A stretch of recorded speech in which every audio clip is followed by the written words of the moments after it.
Good afternoon, ladies and gentlemen, distinguished guests and fellow panelists. Two fantastic presentations there, very comprehensive and very well delivered. Excellent. I've taken a slightly different tack.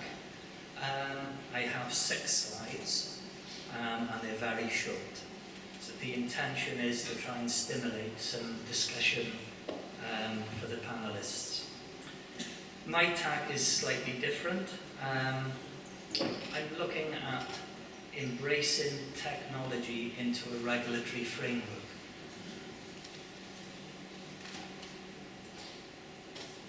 And our fantastic industry traditionally has been a very reactive one. We've developed technology for yesterday's problems rather than tomorrow's challenges. Today, new technology has 2 main drivers. Regulatory-driven technology, such as Tier 3 engines and ballast water management, where regulations were passed with an entry date, but no technology was available at the time of regulating, with the expectation that technology would catch up and surpass the regulatory requirements. The other driver is cost. Commercial shipping has become brutally competitive. Reliance on big data and investment into increased automation are examples. No one invests in these because the technology is available. They do it with a responsible eye on the bottom line.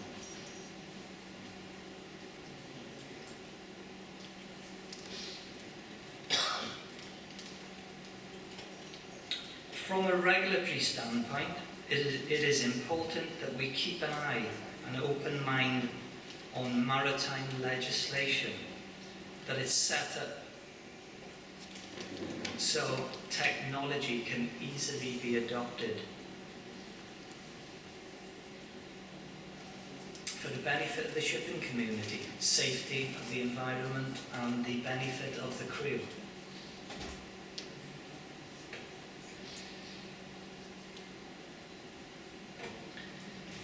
In the Cayman Islands, we're currently going through a root and branch revamp of our merchant shipping legislation. There are a number of reasons for this, not least the IMO Instrument Implementation Code, as known as the IIIC. However, this is an ideal opportunity for us to take account of new and future technologies that will become available, and not only necessary as shipping adapts to the changing world.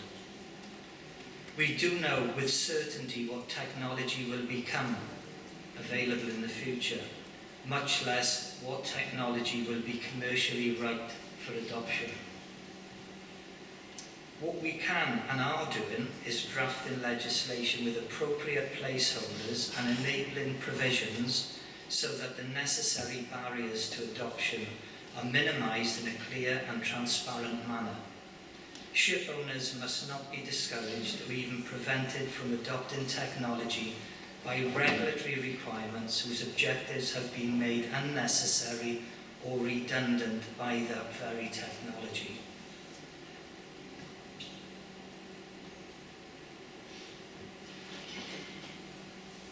And in terms of embracing new technologies into the regulatory framework, back in 2002, IMO introduced into Chapter 2.2 of SOLAS Regulation 17, which gave provisions for alternative design and arrangement for fire safety.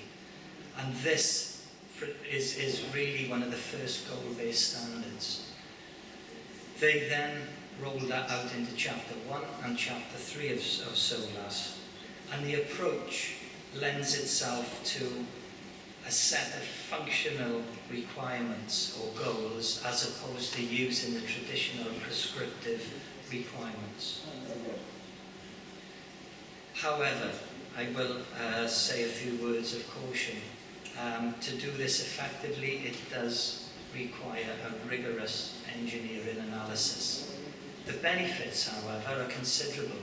You may find that the engineering solution that you develop could be far better or cost effective than using prescriptive regulations. I know IMO are doing considerable work on goal-based standards in other areas, and I think this is an opportunity for the industry to come up with a regulatory framework that really lends itself to innovation and technology. I said it was short. Thank you for your indulgence. Thank you.